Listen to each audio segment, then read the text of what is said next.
नमस्कार साथियों, एक बार पुनः आपका स्वागत है। आज हम बात करते हैं गीता।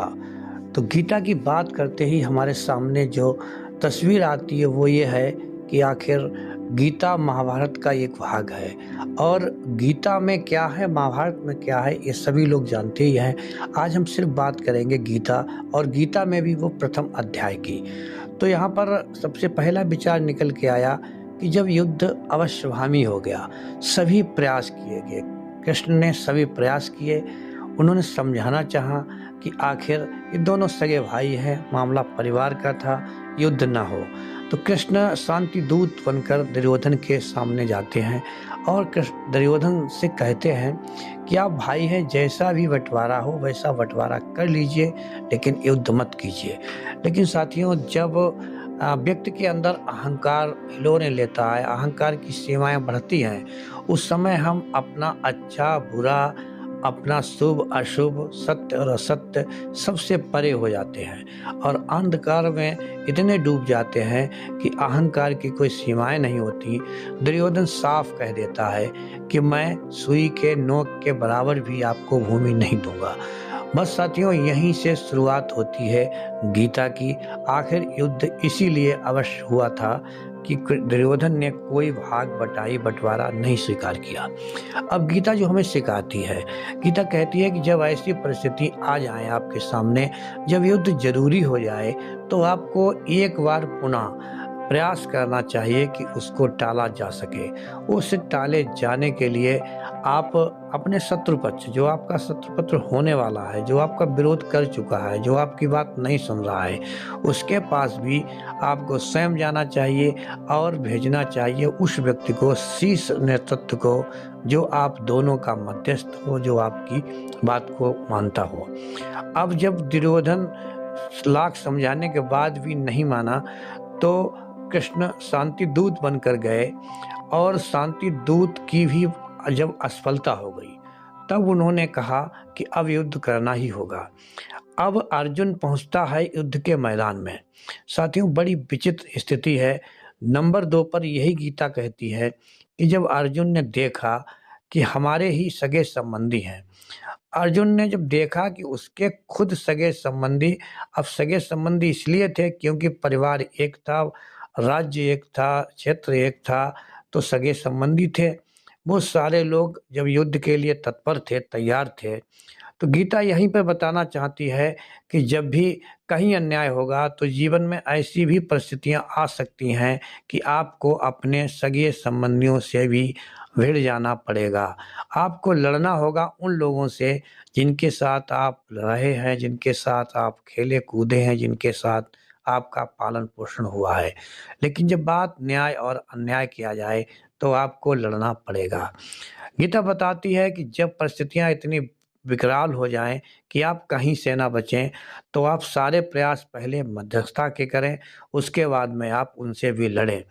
अर्जुन ने जब देखा, तो अर्जुन कहते हैं श्री कृष्ण से कि मेरे जो सगे संबंधी हैं, मेरे मामा हैं, मेरे ताऊ हैं, मेरे भाई हैं, यहाँ तक कि मेरे भतीजे, सेकंड जो पीढ़ी थी वो भी मेरी युद्ध के लिए तैयार खड़ी है, मैं युद्ध नहीं करूँगा। कृष्ण ने जब सुना कि अर्जुन, तो कृष्ण ने कहा अभी तक तो बहुत आप ज्ञानियों वाली बात करते थे, लेकिन आज आपको क्या हो गया। यहीं से शुरू होता है गीता का वो उपदेश जो पूरे विश्व में प्रसिद्ध है और कृष्ण जी अर्जुन को बताना चाहते थे। तो कृष्ण ने पहला फार्मूला बताया था अर्जुन को, जो गीता पे 3 नंबर पे बात आती है कि युद्ध से पीछे हटना गलत है। कृष्ण कहते हैं कि जब मैंने सारा प्रयास कर लिया, आपके रिश्तेदारों ने, आपके संबंधियों ने, मंत्री, यहाँ तक राजाओं ने भी प्रयास किया, लेकिन युद्ध को नहीं टाला गया, फिर युद्ध से पीछे हटना बहुत ही गलत है। आपने विचार कर लिया, यदि आप जो भी समझते हैं, तो अब युद्ध से पीछे हटना बहुत गलत है, और जो युद्ध से पीछे हटता है वो कायर कहलाता है। अर्जुन, मैं नहीं चाहता हूँ कि जब मैं तुम्हारा सारथी हूँ, फिर भी तुम युद्ध से पीछे हटो और इस संसार में कायर बनकर जियो या कायर कहलाओ। दूसरी बात, कृष्ण कहते हैं, हे अर्जुन, कर्तव्य का पालन करना चाहिए। अब गीता पे जो शोध हुए हैं, वहाँ पर लोगों ने बताया है, कई ग्रंथ गीता पे लिखे गए, तो गीता का जो अर्जुन को दिया गया उपदेश था, उसमें दूसरा उपदेश यही था कि कर्तव्य का पालन करना चाहिए। अब एक वीर के लिए, जिसका सर्वस्व जा रहा हो, जिसका सब कुछ छीना जा चुका हो, जिसे जीना मुश्किल कर दिया गया हो, उसका कर्तव्य हो जाता है कि वो युद्ध करे। श्री कृष्ण कहते हैं कि अपने कर्तव्य का पालन करना चाहिए। यदि आप आज युद्ध नहीं करते हैं, फिर आप अपने कर्तव्य से विमुख हो रहे हैं। किसी भी व्यक्ति के लिए कर्तव्य से विमुख होना कहीं पर से भी अच्छी बात नहीं है। अर्जुन को कर्तव्य की बात जब पता लगती है तो वो कहता है, लेकिन मैं अपनों से कैसे लड़ूं। अब कृष्ण उसे तीसरी बात बताते हैं कि आत्म साक्षात्कार अर्थात अपने अपने आप को पढ़ना चाहिए। साथियों, आपने एक साक्षरता शब्द सुना होगा, लेकिन उससे अलग यहाँ पर बात चल रही है आत्म साक्षरता। तो आप अपना, श्री कृष्ण कहते हैं अर्जुन, अपना साक्षात्कार कीजिए, मन में विचार कीजिए कि अब आपको युद्ध करना ही है और उसकी आवश्यकता है। आप इस तरह से अगर युद्ध से भागेंगे तो आप कायर कहलाएंगे। और मैं समझता हूँ एक वीर योद्धा, एक राजकुमार कभी भी अपने को कायर कहलाना नहीं पसंद करेगा। ऐसा कह कर के श्री कृष्ण अर्जुन में जोश भरने का काम करना चाहते हैं और कहते हैं कि आप अपना आत्म साक्षात्कार कीजिए। अगली बात श्री कृष्ण बोलते हैं, 5वां नंबर पर कहते हैं कि गुरु की सलाह माननी चाहिए। साथियों, हमें विचार करना चाहिए कि जो हमने ठान लिया है, जो हमने प्रण ले लिया है, इसके बारे में जो हमारे श्रेष्ठ गुरुजन हैं उनसे हमें राय लेनी चाहिए। और गीता के अनुसार या अन्य जो हमारे ग्रंथ हैं उनके अनुसार श्री कृष्ण और अर्जुन मित्र के साथ साथ एक रिश्तेदार भी थे और उन सगे संबंधी थे। दूसरा, कृष्ण ने हमें अर्जुन को हमेशा अपना शिष्य माना, इसलिए वो गुरु शिष्य का भी संबंध था। तो जीवन में जब भी संकट की घड़ी हो तो हमें अपने गुरु की सलाह माननी चाहिए। गीता का ये 5वां वाक्य है, गीता का ये 5वां संदेश है। अब छठा था गीता का संदेश कि युद्ध की तैयारी बहुत जबरदस्त ढंग से करनी चाहिए। आप अगले अध्याय में सुनेंगे, आप अगले वीडियो में समझेंगे कि युद्ध की तैयारी बहुत जबरदस्त तरीके से करनी चाहिए। दोनों तरफ से सेनाएं पहले ही दिन इतनी सुसज्जित रूप से खड़ी की गई थीं कि उनको भेद पाना मुश्किल था। अर्थात दोनों पक्षों ने युद्ध की भयंकर तैयारी की थी। जब भी जीवन में आपको लगे कि आपको कुछ प्राप्त करना है, आपको कोई युद्ध जीतना है, आपको कहीं सफलता प्राप्त करनी है, तो आप अपनी तैयारी जबरदस्त रखिए। 7वें नंबर गीता की सीख है कि अगर आपको जीतना है तो आपको सभी का सहयोग लेना पड़ेगा। गीता को खोल के देखिए, आप समझ के देखिए कि जहाँ जितने भी राजा थे, पड़ोस के राजा, वो सारे आधे आधे बट गए थे। अर्थात अर्जुन ने भी कई राजाओं को निमंत्रित किया था अपनी तरफ से और दुर्योधन ने भी कई राजाओं को आमंत्रित किया था। अर्थात जीवन में आवश्यकता पड़ने पर आप सहयोग लेने और देने में पीछे न रहें। जैसा कि आपने देखा ही होगा, पढ़ा होगा आपने कि दोनों तरफ से राजा, कई देशों के राजा लड़ने के लिए आए थे। तो यहाँ पर एक संदेश छुपा हुआ है कि अगर आपको जीतना ही है तो आपको सहयोग लेना ही पड़ेगा। गीता प्रथम अध्याय का जो 8वां विचार है, 8वीं जो सीख है, वो है कि जीत हार का विचार त्याग देना चाहिए। जब आप युद्ध क्षेत्र में हैं, फिर कौन जीतेगा कौन हारेगा इससे कोई विशेष मतलब नहीं रह जाता है। वास्ता रहता है सिर्फ इस बात से कि आप जीतने के लिए लड़ें और आप निश्चित ही जीतेंगे। कृष्ण अर्जुन से कहते हैं कि आप ये क्यों मान रहे हैं कि आप युद्ध से भाग करके कहीं कोई सफलता प्राप्त करेंगे, कहीं आप यश, कीर्ति और नाम पैदा कर रहे हैं। आप ये मानिए कि आपको जीतना ही है, जीतने के लिए युद्ध कीजिए। गीता प्रथम अध्याय का 8वां जो सीख है, 8वां जो विचार है, वो कह रहा है कि आप सर्वश्रेष्ठ हैं। यदि आपने अपने शत्रु को अपने से श्रेष्ठ समझ लिया, फिर आप उस युद्ध को नहीं जीत पाएंगे। साथियों, सामान्य जीवन में भी हमें ये नियम लागू करना चाहिए, ये फार्मूला अपनाना चाहिए कि जब तक हम स्वयं को सर्वश्रेष्ठ नहीं कहेंगे, तब तक हम किसी जंग को जीत नहीं सकते हैं। गीता का नवा जो हमारे लिए जो नवा संदेश है, वो कहता है कि जन्म और मृत्यु जब दोनों निश्चित हैं फिर इस पर विचार कैसा।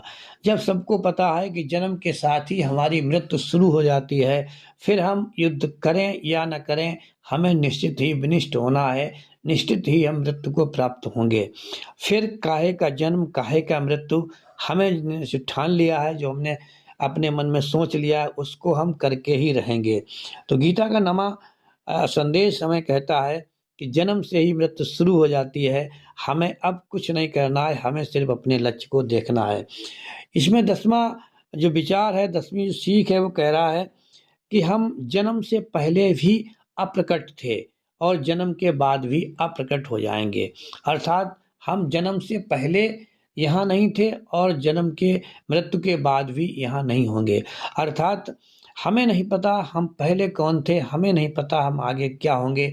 फिर ये युद्ध जो है वो ज़्यादा से ज़्यादा क्या करेगा कि हमारे प्राणों को हर लेगा, अर्थात हम समाप्त हो जाएंगे। लेकिन इस समाप्ति का रहस्य कृष्ण जी समझाते हैं। इस समाप्ति में छुपा है कि निश्चित ही विनाश है, तो क्यों ना हम रण क्षेत्र में वीरों की तरह वीर गति को प्राप्त करें, वरना हमें इससे और कोई वास्ता नहीं है। हम जिएंगे और जी कर के ही रहेंगे, नहीं तो फिर जो है हमारे पास कुछ भी ऐसा नहीं है जिसे हम कहें कि ये गलत है ये सही है। हमें लड़ना है तो बस लड़ना है, इसके अलावा हमारे पास कोई भी विकल्प नहीं है। अब गीता का जो है अगला विचार है, अगला नियम है कि अगर हम इस शरीर को नाशवान मानते हैं, अर्थात कृष्ण अर्जुन से कहते हैं, हे अर्जुन, यदि तू इस शरीर को नाशवान मानता है तो तू जानता है कि ये नष्ट होने वाला है, और यदि तू इसे हमेशा रहने वाला मानता है तो भी तुझे पता है कि ये हमेशा रहेगा। यदि नाशवान मानता है तो इसलिए युद्ध कर कि इसका नाश हो ही जाएगा। यदि तू उसे अजर अमर मानता है तो भी युद्ध कर, क्योंकि जब तू अजर अमर है तो तुझे कोई मारने वाला नहीं है। मित्रों, यहीं पर गीता का जो उपदेश है वो हमारे लिए खासकर हम लोगों के लिए है जो जीवन में कुछ करना चाहते हैं कि आपको युद्ध तो करना ही पड़ेगा, अर्थात आप अपनी जिद पर जो अड़े हैं वो आपको करना ही पड़ेगा। अब वहीं पर सब बुद्धिमान लोग जो थे, जिस सब लोग तैयार हो गए थे, अब उसमें जो युद्ध में लोग आए थे वो बुद्धिमान भी लोग थे और पाप करने को भी तैयार थे। लेकिन सारे लोग उस समय राज्य और सुख के लिए युद्ध में उतर चुके थे। मित्रों, एक बार पुनः आप इस बात को सुन लें कि वहाँ पर पाप करने वाले भी योद्धा थे और बुद्धिमान योद्धा भी थे। लेकिन दोनों तरफ का विश्लेषण किया जाए तो दोनों तरफ के लोग युद्ध के लिए तैयार थे, अर्थात दोनों तरफ के लोगों के अंदर ये चेष्टा थी कि हमें राज सुख मिलेगा, इसलिए दोनों लोग लड़ने के लिए तैयार थे। और अर्जुन आगे जब कहता है कि मैं इसलिए नहीं युद्ध करूंगा कि मुझे अपनों पर शस्त्र चलाना पड़ेगा, तो श्री कृष्ण कहते हैं कि अर्जुन, यदि तू शस्त्र रहित भी हो गया, यदि तू यहाँ युद्ध क्षेत्र में शत्रुओं को त्याग देगा, अर्थात तू लड़ने से इनकार कर देगा, फिर भी तेरे शत्रु तुझे नहीं छोड़ेंगे। अब तू बता, स्वीकार कर कि तुझे किस प्रकार से यहाँ से विदा होना है, मर के जाओगे या मार के जाओगे, कायर बन के जाओगे या। तो अर्जुन अपना तर्क देता है। अर्जुन कहता है कि मैं भीख मांग करके खा लूंगा लेकिन युद्ध नहीं करूंगा। यहीं पर श्री कृष्ण को अपना रूप दिखाना पड़ता है। कृष्ण ने कहा, अर्जुन, यदि तू भीख मांगने की बात कहता है तो इस संसार के तमाम लोग भिक्षा मांग करके अपना जीवन व्यतीत कर रहे हैं, फिर तेरी में और उनमें क्या अंतर रह जाएगा। जब अर्जुन किसी प्रकार से भी जो है नहीं मानता है, रणभूमि में शोक से व्याकुल होकर के और अपने बाण धनुष सबको रख देता है और पिछले भाग में, रथ के पिछले भाग में जाकर जब बैठ जाता है, तब श्री कृष्ण कहते हैं कि अर्जुन, मेरा और तेरा बहुत साथ साथ, तूने हमेशा बुद्धिमत्ता की बात की, लेकिन तेरा आज ये कायराना रूप देख करके तू कार बन गया है, इसलिए मुझे बहुत चिंता हो रही है। साथियों, यहीं पर शुरू होता है श्री कृष्ण ने जो अपना विराट रूप दिखाया है। और उस विराट रूप में क्या था, ये हम सबके लिए एक सीख की बात है, एक समझने की बात है। उस विराट रूप में ये था, श्री कृष्ण ने दिखाया कि हजारों बार हम इस दुनिया में आ चुके हैं और दुनिया से जा चुके हैं, यहाँ कुछ भी स्थायी रहने वाला नहीं है।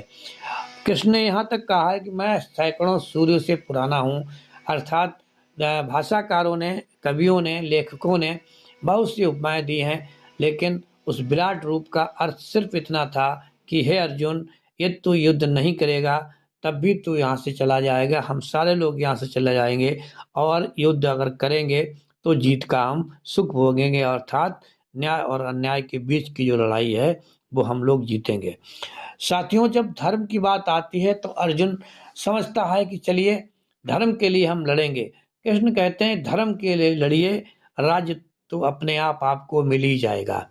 और कुछ लोग यहाँ पर एक तर्क देते हैं कि श्री कृष्ण महाभारत युद्ध के कारण थे, कारक यही थे, लेकिन ये तर्क इसलिए गलत सिद्ध होता है क्योंकि श्री कृष्ण ने अर्जुन की ओर से जाकर के, कौरवों की ओर से जाकर के पूरा प्रयास किया था कि ये युद्ध ना हो।